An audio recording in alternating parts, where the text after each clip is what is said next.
Welcome to the Not All Living Life podcast. My name is Romy. I'm your host, and today we have Kim Homer, midwife. Welcome. Yes, I am so happy to be here. I'm so happy to have you. You're a whole fucking vibe. Like, I love you so much. And it's so crazy because we only met once. And how we met is because when I was pregnant with Ian, my 5-year-old, can you believe he's 5? Oh my gosh, that went by so freaking fast. I know. I was learning about how healthy it is to ingest your placenta after you have your baby, right? And I was just like, there's no way I'm going to fry this up and eat it like a steak. So the encapsulated version was what I needed. So going on Yelp, that's how I found you. I found you on Yelp.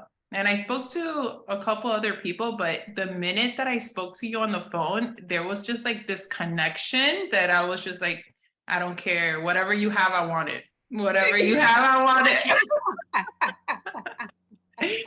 And that's how we met. And you went to the hospital with that big ass cooler. Thank God you got a big ass cooler. Remember how big my placenta was? It was huge because you had a very healthy pregnancy. Yes. Ian was 9 pounds and 10 ounces. Yes.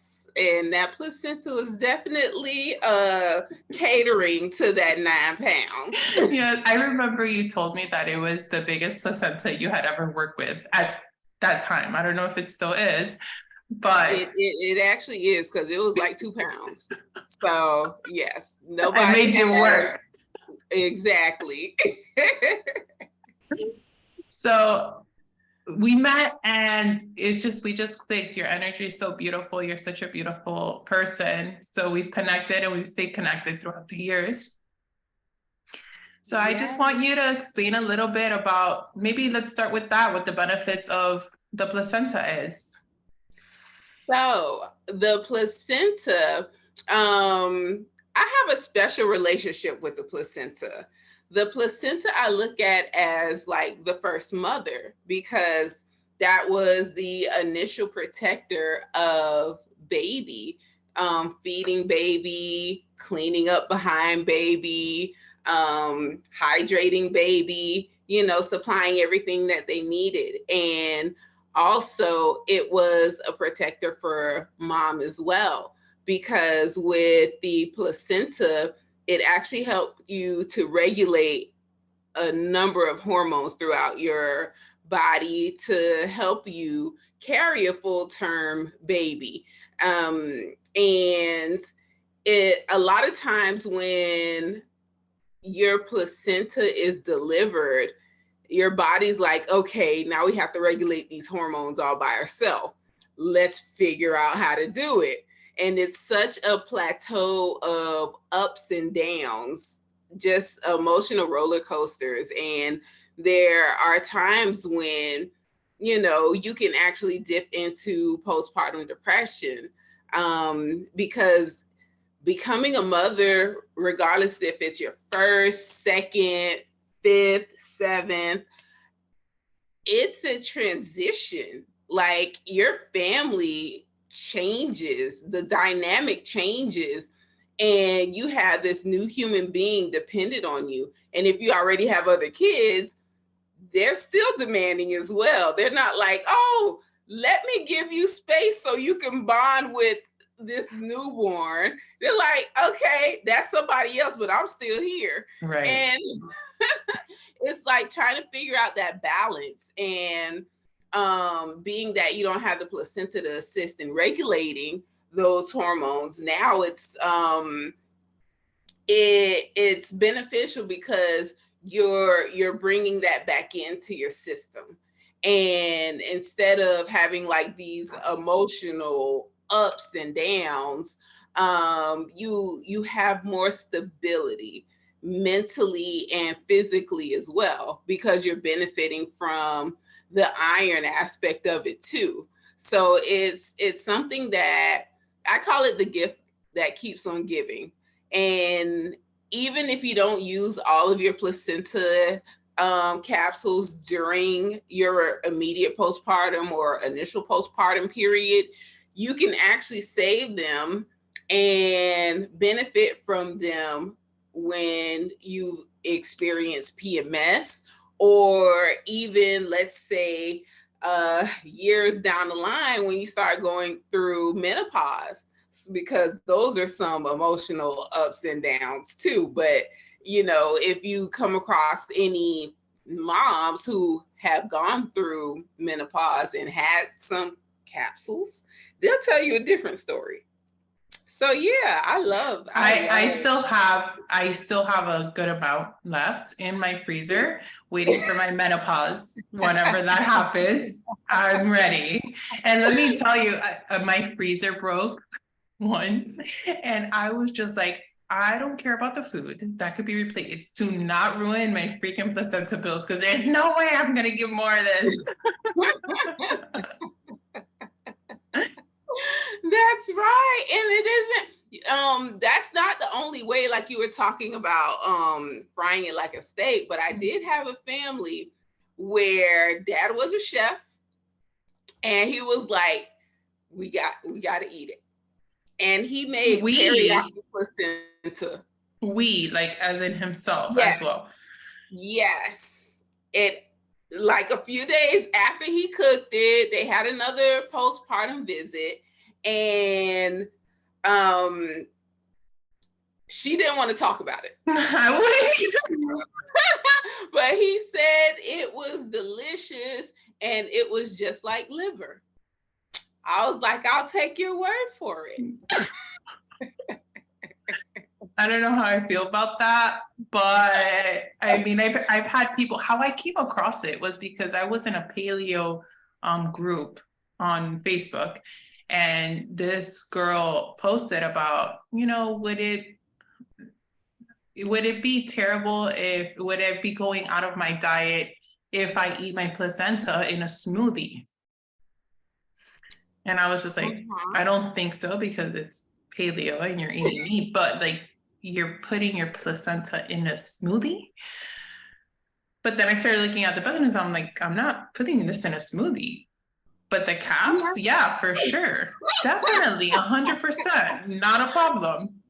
Listen, sometimes you come across people who are really about that life, like to the 10th degree. You see, I'm not about that life. Not that extreme, But I did notice a difference. My pregnancy with Ian, even though I was healthier, I gained a lot more weight. I guess it was part of that, but placenta was part of it. But even the postpartum was different. I was older, getting back and finding that routine. My kids are 7 years apart. So for a long time, I had a kid that was self-sufficient, and all of a sudden, I'm like, what am I doing with a baby? Starting all over again.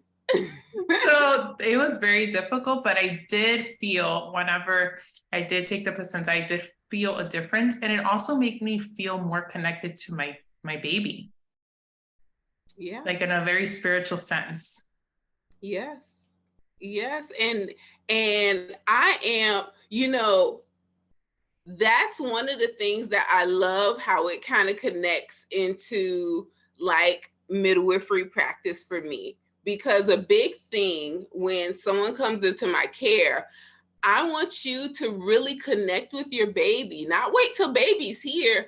I want you to really have a connection like with your baby while they are inside of you, because that's something that you won't ever be able to get back. And that's something that nobody can really like share along with you. Mm-hmm. That's such a private, intimate,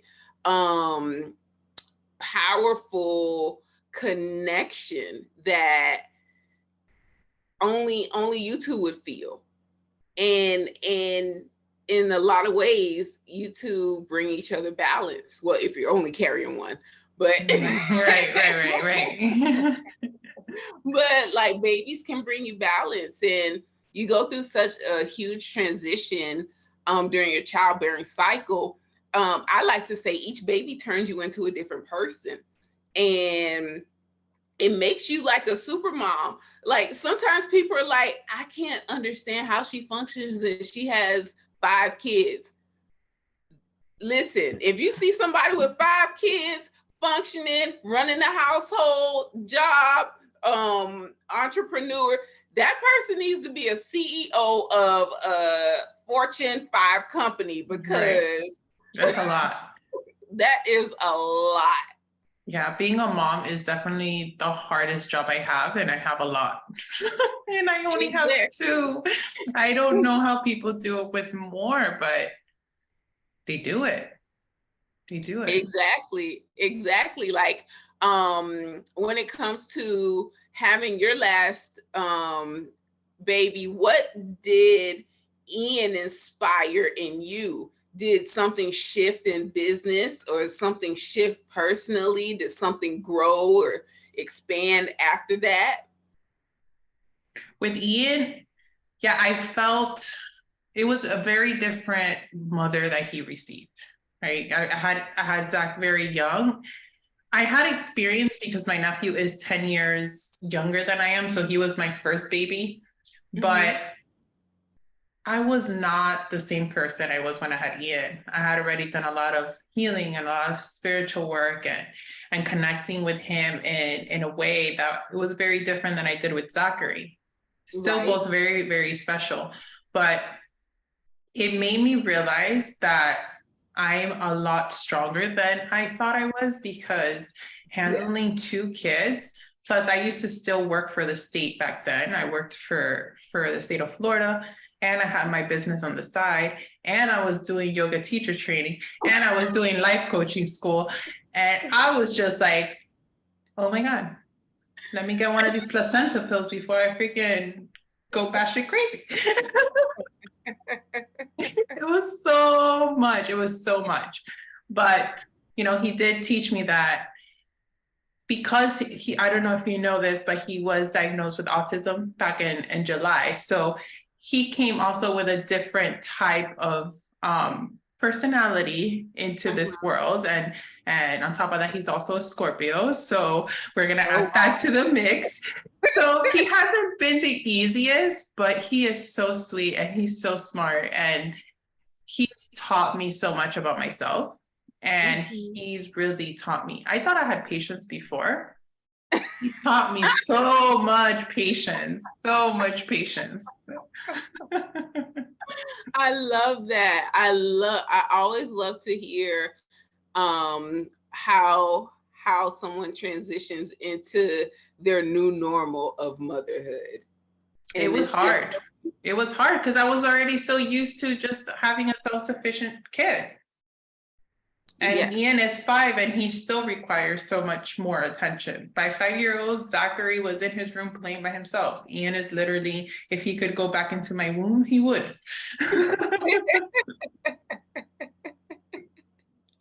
And it also speaks a lot about your connection as well. It's like, you have, with each child, you have a better grasp of motherhood, and you're able to look at this individual human being, and when you provide them exactly what they need, why would I want to hang out anywhere else when my superhero is right here? Yeah. Like, the coolest person who understands me and makes me feel better is like right here. This is where I'm sticking. I don't blame him. I'm pretty cool. And I give him Reiki too, so he can like calm his ass down sometimes. I'm just like, sending him like Reiki energy, like, come on. But it's amazing. I do regret not meeting you sooner. I wish, I never even thought about the whole process of a midwife and all of that, because that's not what I knew. That's not, I didn't know anything about it. And especially with my firstborn, I was just like, I had a scheduled C-section with my first one because he was so big too. And I had gained over, I was over 200 pounds and I had like a really bad rash, and it was just like schedule C-section, done. And then my understanding was like, once you have a C-section, you have to have a C-section again. Right. So natural birth for me wasn't even something that I was even considering. But then I learned about the VBAC right after. Yeah. And by that time, it was just, I was huge, and there was no way. Right. And I think we met literally 3 weeks before my due date, like before my scheduled C-section. It was very quick how it happened. But I do regret not meeting you sooner and being able to like connect with you and maybe have you be part of that process for sure. See, now if you have another baby, no, girlfriend, like why? Like the last person I had on my interview, he's talking about me having a daughter, and people just need to stop. Like, no, I'm done. I can't. I literally cannot. I say, I just follow your lead, but anytime I just want people to know that they have options. So whether you come into my care or not, when we have a consultation, you're going to leave there knowing you have more options than you actually thought you did. Right. And that's like the whole goal. When I talk to a possible new client, and like with me, I want to give a disclaimer: all midwives are not the same. They really are not the same. So just like, all healthcare providers are not the same. When it comes to me, I want to make sure that we actually vibe together, that we're energetically in sync, and if we're not, then I'm going to give you a reference of somebody that I may think you may go better with. Right. But I want you to have the experience that you can look back on and smile about and say, I don't regret that. It was a rough time, but it wasn't bad. It wasn't like how, if they had a previous experience, it wasn't like that. So I most recently had a VBAC mom who had 2 cesareans. And, when I tell everyone the work that we're going to have to put in, that kind of makes people a little iffy, because you don't just go in and just have one. You actually have to really work for it. And this mama worked. Oh my gosh. And we were able to have such a beautiful birth, and it was a water birth, and her husband was there, her kids and her mom, and it was so powerful. One of my favorite things though about that birth, let me tell you, these husbands and partners are really starting to come through nowadays. Let me tell you what this daddy did. He made an affirmation recording with his voice speaking life into her, and with their 2 youngest boys speaking life into her. Wow. For her to listen to while she labored. That's beautiful.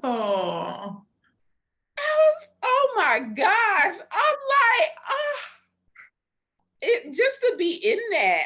I was just so grateful, and who thinks of that? I didn't even think about that. Right. But it just goes to show that because of that intention that you set forth, whenever you are meeting a potential client, you open yourself up to receive things like this, because you're it's in alignment with who you are. Right. Yeah. I don't think that happens with just any midwife. Right? No, it doesn't. Yeah. It doesn't. Same. Like even with my clients, like I always have a consultation call, because I need to make sure we're vibing. If I'm going to be with you for 6 months, once a week, I need to make sure that, I'm able to help you, because if we're not vibing, I'm not going to be able to help you. And there's somebody for everybody. Not everybody's for me. I'm not for everybody. That's 100% okay. Absolutely. So how is the process different with a VBAC, that they have to work harder? So your body has given birth just in a different way. One sec. I do want to explain what a VPAC is, because maybe some Okay. people don't know, or you could explain it since this is, your specialty. So yes, VBACS is the acronym VBAC, meaning vaginal birth after cesarean. And what happens in this medical system, they don't even, after you have a cesarean, they don't really tell you how to really heal. They just let you know, oh, your body's going to heal, you'll be fine. But there is intentions that should go on with healing. Like, you went through several layers, and you have to set true intentions on how to heal each one of those layers, and how to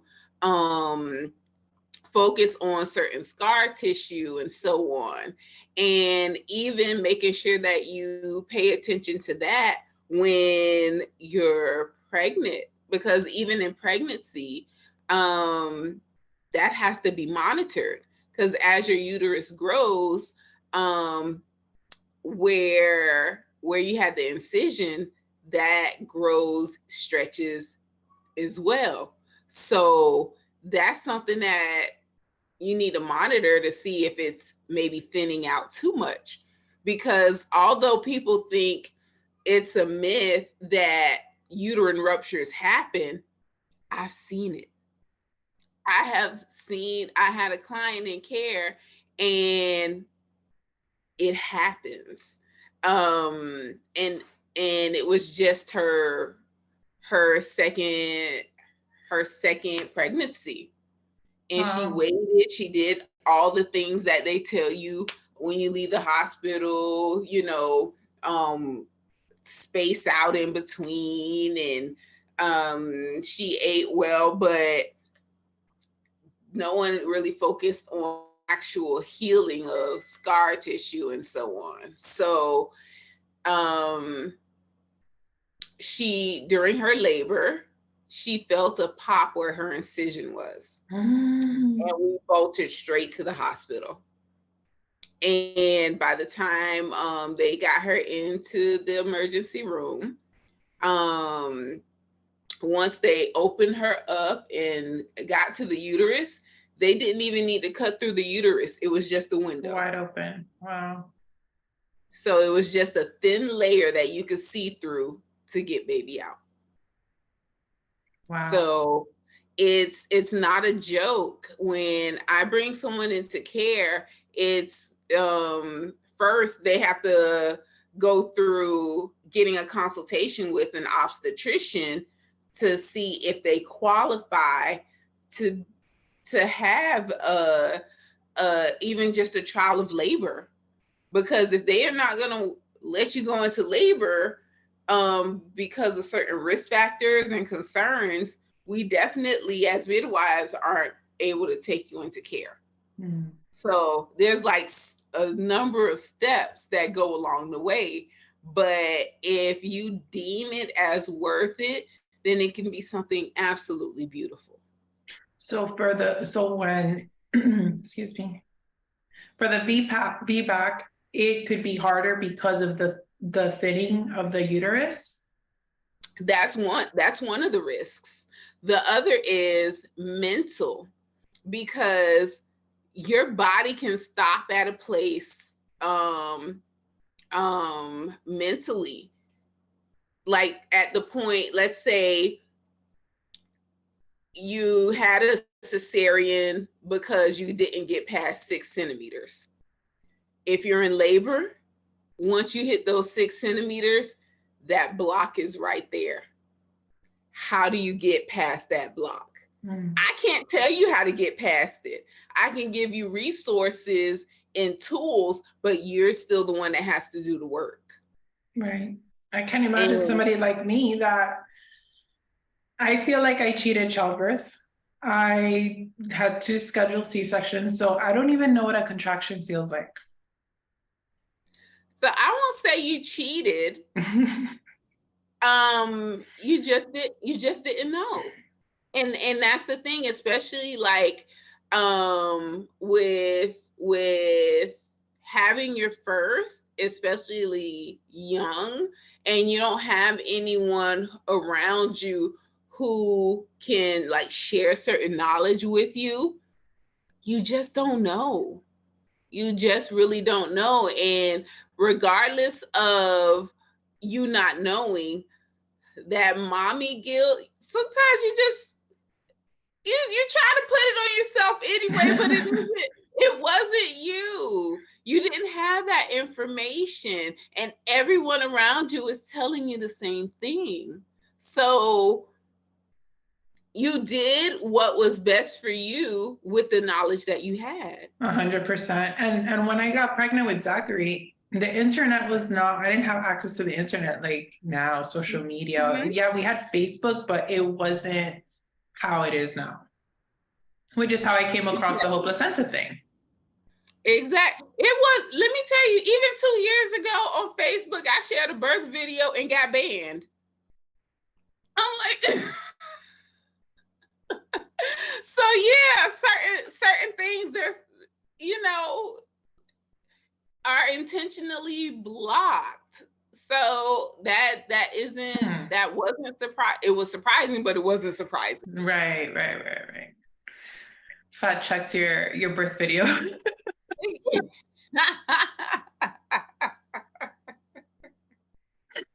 Oh my God. So talk to me a little bit about like what the process is when somebody works with a midwife versus, you know, I know what it was to be with doctors. I mean, just go to your appointment, check you out, stay home. I feel like it's a more personal practice with you.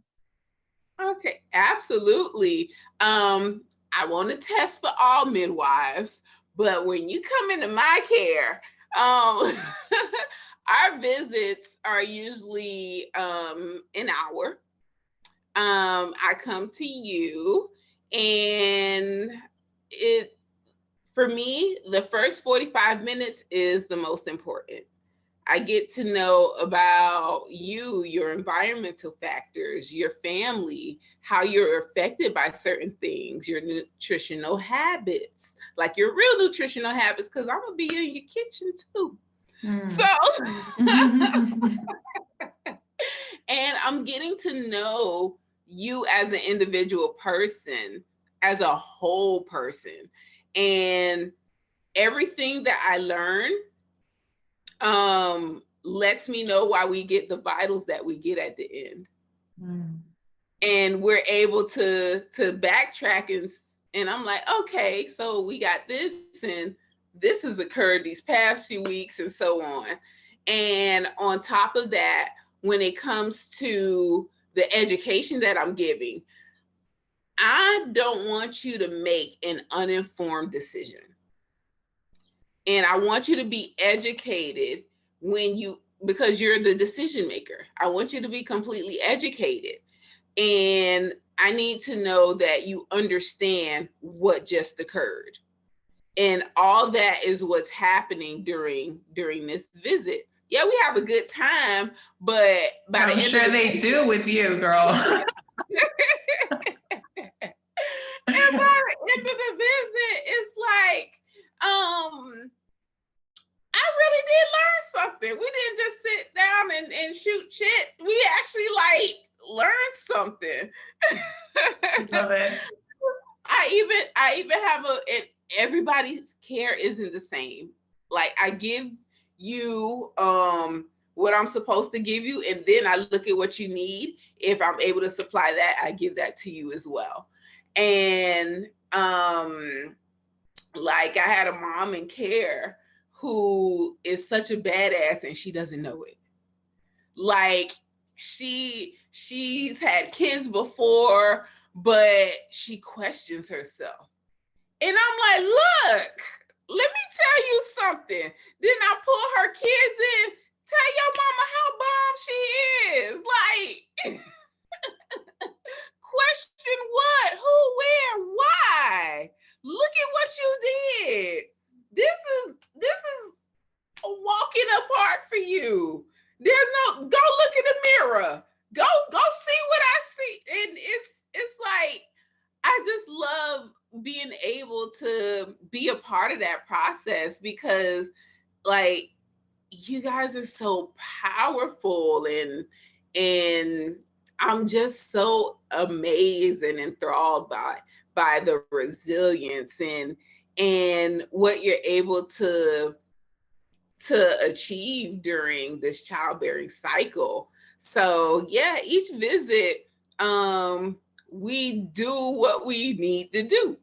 So it can look a little different each time, but I also want to make sure that it is still family centered, because it's your family that's growing, and I'm sharing the information with you and your family, not keeping that to myself and deciding what you need to know. Right. Your body, you need the information so you can make the decision. Yeah, I think that's really important, and it's a beautiful thing. You know, me having my kids so young, I was just doing what my mom did, what my sister did, what the doctors were telling. I just thought this was the only way, and it was the way, right? Mm-hmm. So the reason why I had a C-section with Zach was my mom had a C-section, my older sister had a C-section, right? They went into labor, but it was just emergency C-section right away. So I was already paranoid. And then my kid was already weighing almost 9 pounds. So I was just like, am I going to put myself through this? And I'm probably going to end up having to do a C-section anyways. And the doctor's like, yeah. And it's those that are around us that we look at their stories, and we look at how it relates to us, especially when it's family. And unless we see a different story, we don't know it. Right. So it's like, you know, the more exposure of information that's put out there, people are starting to learn now it doesn't have to look a certain way. And like, even when it comes to, I know there's a big push on doulas, and in actuality, the reason that there's a big push on doulas is because our families don't have that information anymore. So like, what is the difference between a doula and a midwife? So a doula is like a coach and a support person. Okay. So they're the ones who would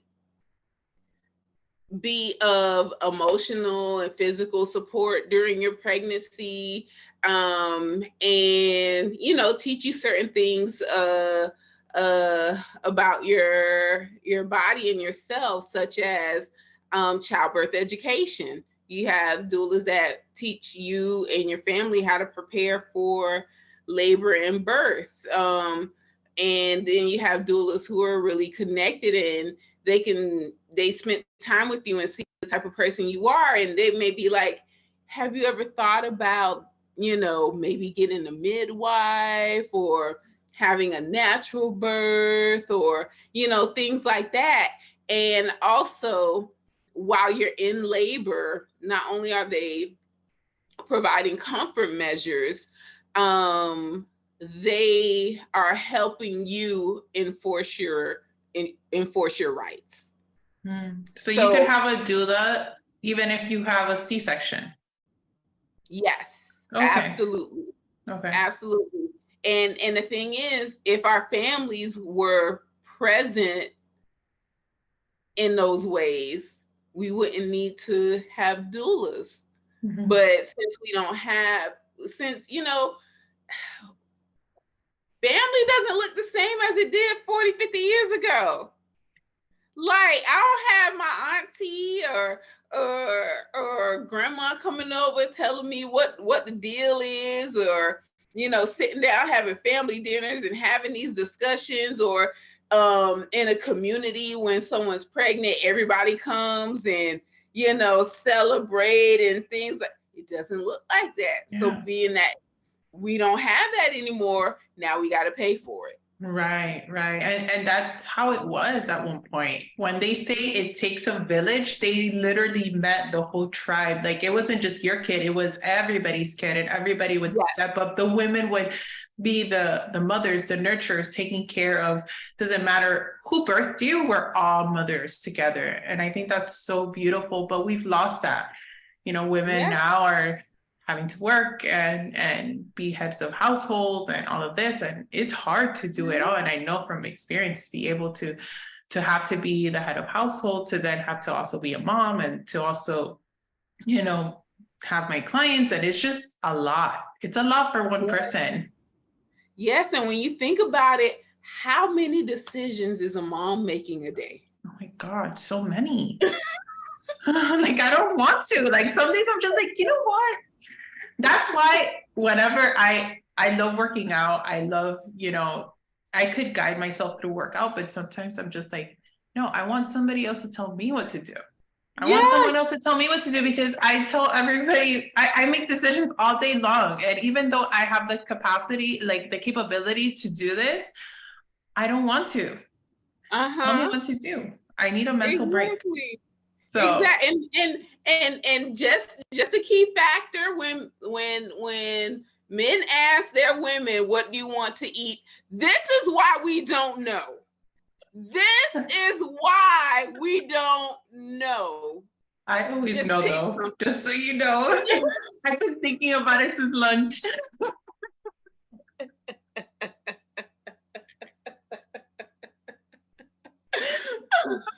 No, but yes, it makes total sense. And even when our moms had us, they, like, the grandmothers would take care of the kids.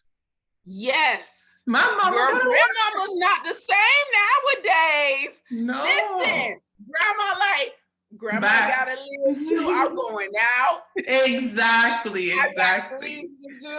I got plans. Figure that out. Then you looking at your mama like, buddy, your mama helped you with me.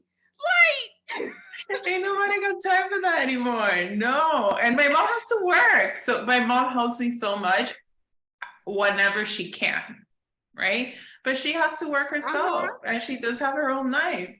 So there's no other baby coming into this equation, unless this is the only way that I would have another baby. The only way. Full-time nanny is one of them. Okay. Hey. And I don't know if I want to put my body through another pregnancy though. So a surrogate would be nice too.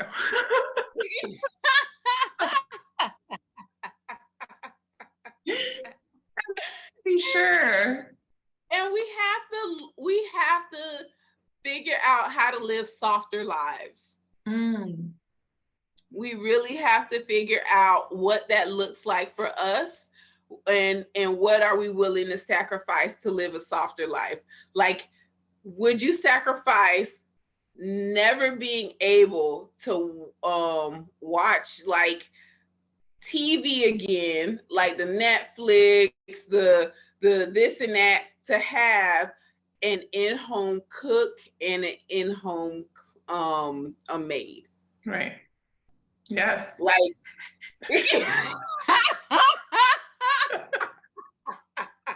absolutely. Absolutely. People will look at that and be like, I can't Netflix and chill. Yeah, Netflix and chill. You're about to have another baby. But yeah, but that goes with anything, really. Like, what are you willing to sacrifice to get whatever goals you want? Whether it is somebody to come clean your house versus, maybe do you want to live a healthier lifestyle? Are you willing to sacrifice eating out all the time, hanging out with your friends and, going out drinking? Or do you stay home, drink your water, mind your business? Exactly. Listen, don't even get me started on drinking water, because that's something I have to talk about all the time with the mamas. Because, oh my goodness, water is so vital. Hydration is so vital. Yes. Oh man, if you just hydrate, not even just drinking water, just hydrate, that makes a world of difference in your pregnancy. And I want mamas to really fully like understand that. Like, everything in our body works better. Your iron levels are easier to keep up when you're hydrated. Right. So just drink. Well, I drink a gallon of water a day. Obviously, there's days that I miss, right? But my body, I could literally feel it. And it's funny you say that, because when I started drinking a gallon a day was when I got pregnant with Zach. I was like, I didn't know much about health and fitness, but I knew that water was good. So I'm shooting for that gallon a day. And I started drinking a gallon a day the minute that I found out that I was pregnant. And I've been drinking a gallon of water a day ever since. So my body naturally wants more than a gallon. See, and you see, I would have been straight A student, start student for you.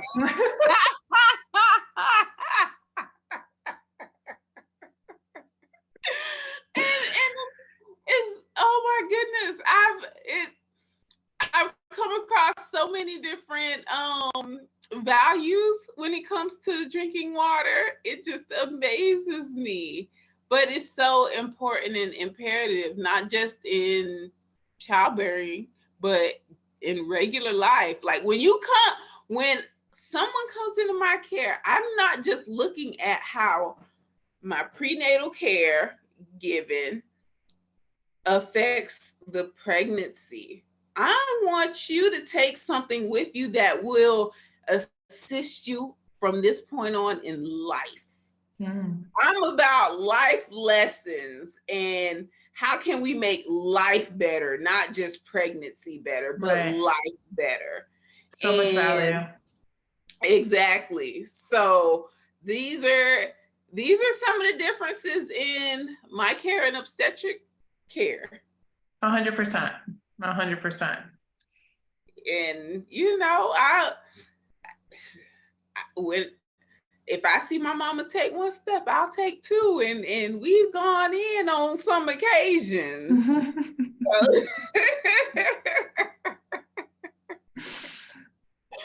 But it's been beautiful, like the whole time, especially like, I just love the prenatal period. I think that's my favorite part, because that's where you put in all the work and to produce that beautiful, healthy baby. Because like for me, I tell everyone, my goal for you is to have a healthy mom that can take care of her healthy baby. Home birth is just a bonus. Right. That's just a bonus. Like for me, I'm not even looking at that. I'm looking at making sure we have a healthy mama and a healthy baby. That's the goal. And it's such an intimate thing that you do too. So I love the fact that you do connect with your clients in that way. And even with me, even though you weren't my midwife, we just had that, interaction. I felt so much from you. I received so much from you. It was, my ex-husband was just like, you're so awkward. You're just here talking up a storm, and couldn't you just like pay her? And like, you guys, like, I'm like, you don't understand. Like, we clicked, okay? We clicked. There's nothing weird about this. Stop trying to make it weird. Like, he wasn't like so used to that, right? He didn't understand it, which is fine. But he was just like, I don't understand. You guys were just there talking. I'm like, we met in person. I mean, other than her bringing the cooler to get my 2-pound placenta, you know, I finally have an opportunity to be in this woman's energy. Give me a second. And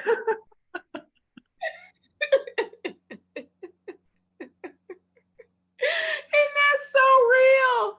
That is so real. And these are reasons I'm late to all my visits.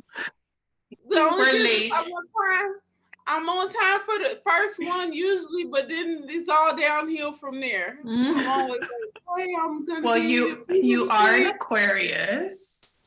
Aquarius are known to be very much on time. Just saying. It's like once you get me to talking, it's hard. Yeah, but it's beautiful too, because Aquarius are the humanitarians of the zodiac, and that's pretty much what you're doing. Yes. So you're truly living in that purpose. I love it. Because the crazy part is people always ask me, so how did you become a midwife? What was it? What made you want to be a midwife? And the story. So, see, I got to tell you. Story time, of course. So, never knew anything about any midwives growing up. Never met a midwife. Never seen a birth. The earliest I've seen a baby is maybe like a couple weeks after they've been home. Didn't grow up around babies. I kind of grew up as like an only child.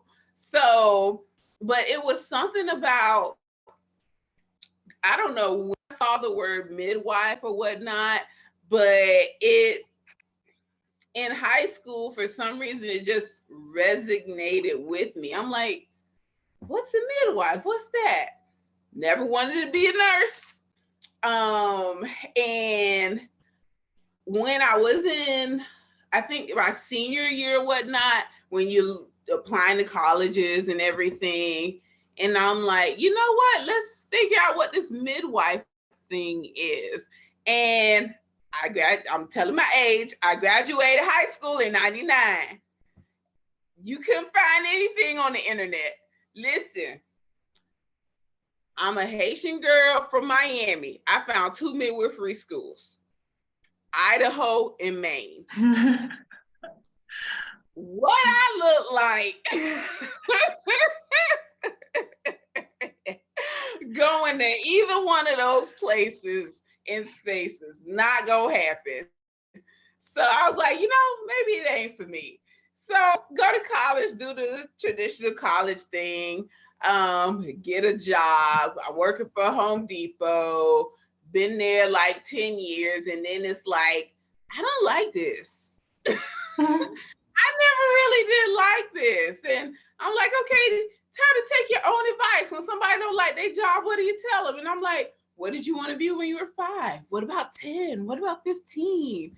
And I'm like, let's revisit this midwife thing. Found a midwifery school. When I got accepted, I went to work. I put in all my vacation. I put in all my vacation. Once my vacation was approved, listen, I even put in vacation so I could do all my doctor's visits and everything the week before I was going to leave. So you planned it out. So once that got approved, I was like, okay, here's 3 months notice. I'm gone in 3 months. They're like, where you going? I'm like, I'm gonna be a midwife. So they're like, yeah, okay, all right, that's cute. Then it's like the night before my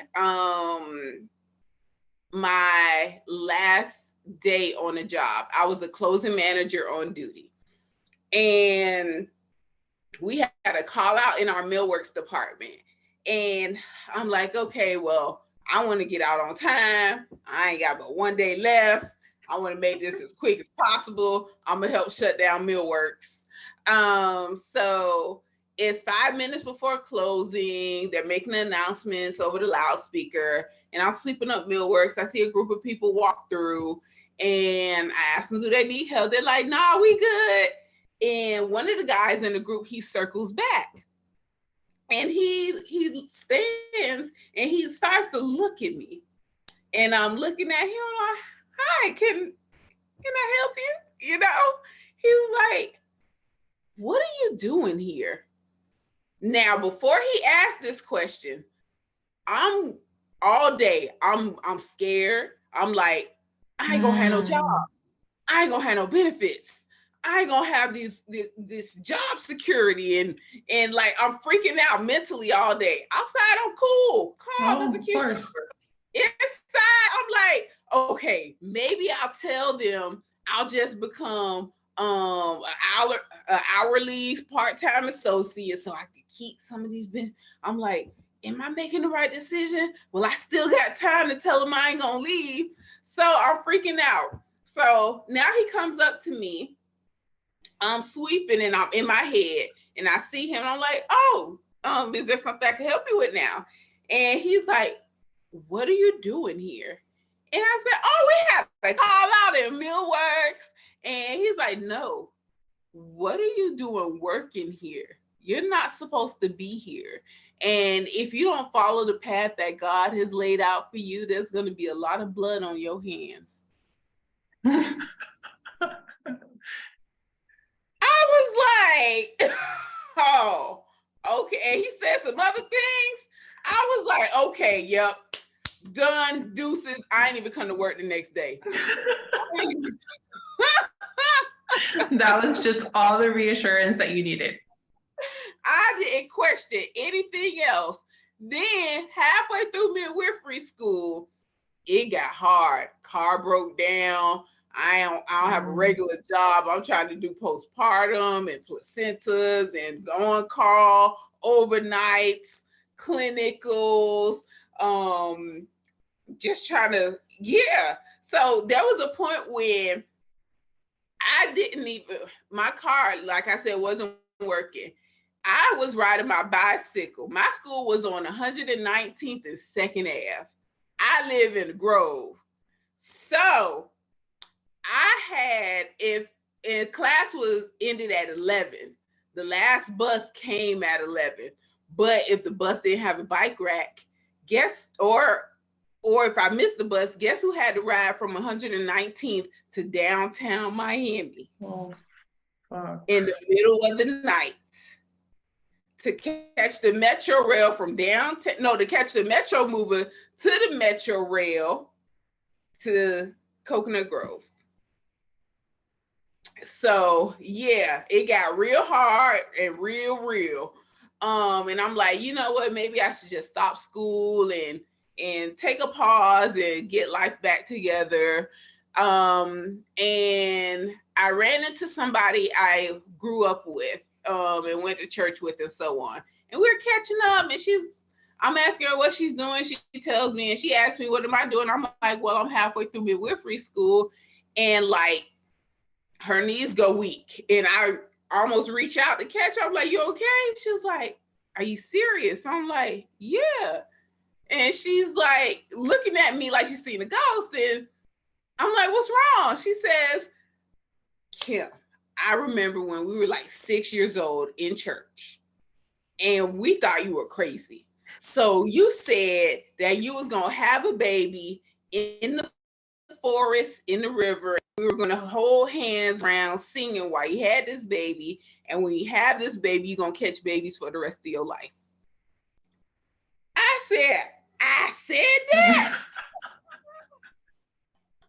What? Like, me? Like, what? So I was, when she told me that, I was like, okay, yeah, just keep going. Life will work itself out. And I just stopped asking questions, and I truly enjoy what I do. I truly enjoy being with families and just being on this side of it. There's such beauty and grace and midwifery for me, that actually saved my life. There was a point, I don't know how heavy I was when I met you, but there was a point when I was like 300 pounds. Like, Wow. I didn't see value in my life whatsoever. But when I started in midwifery school, that's when I saw value in my life. And for me to actually be better, not just for me, but the families that I'm about to help. That's beautiful. Truly living your purpose, truly in alignment. I love it. I love it. So I'm like, this is why we're here. Yes, yes, 100%. That's amazing. So right now you're currently in Tallahassee. Yes, and I cover from Tallahassee to Jacksonville. Initially when I moved up here, because let me tell you something, when I moved up here, there were no midwives of color in North Florida at all. Once you pass Central Florida, nobody. I was like, I know you lying. So I was like, okay, so I want to serve the communities that I grew up with. So I started initially serving from Pensacola to Jacksonville. Then after a year of doing that, I'm like, okay, you need to get it together, kid. Overachiever. So now it's from Tallahassee to Jacksonville, and there may be some adjustments this year to look out for. So I'm looking forward to that. You know, you tell me more. Tell me more. You know, I'm just letting what happens be spirit led. You know, so we'll see where I am halfway through the year. I could see it already.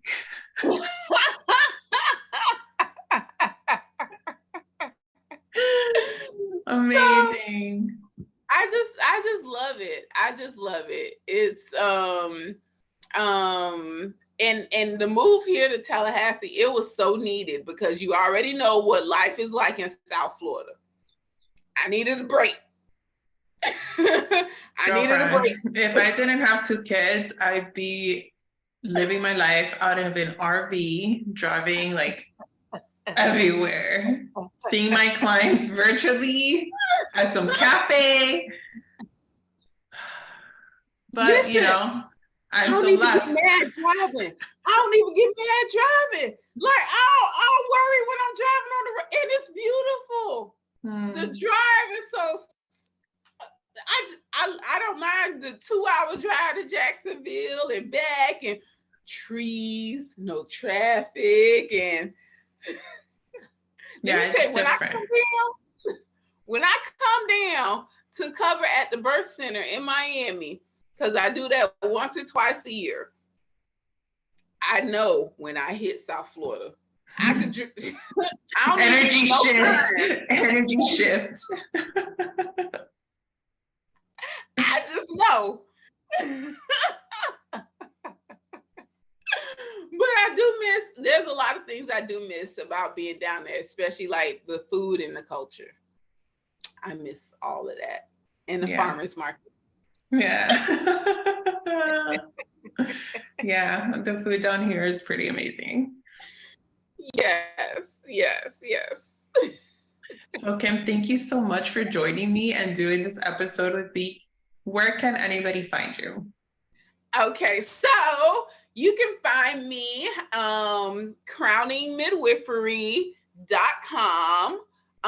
You can find me on Instagram at Crowning Midwifery. You can find me on TikTok at Crowning Midwifery, or you could hashtag Crowning Midwifery. It'll take you to everything, or even hashtag my dope midwife Kim. Ooh, for sure. I need to follow you on TikTok because I'm sure like you're a whole ass personality on there. I'm a whole mess. Listen, I know. I love it. They wanted to fight me the other week, and I'm like, I didn't even say I force people to do these things. I'm just saying, think about why you're doing what you're doing. But everybody got mad. I'm like, but I'm gonna let y'all argue amongst yourselves. Because that's what we do.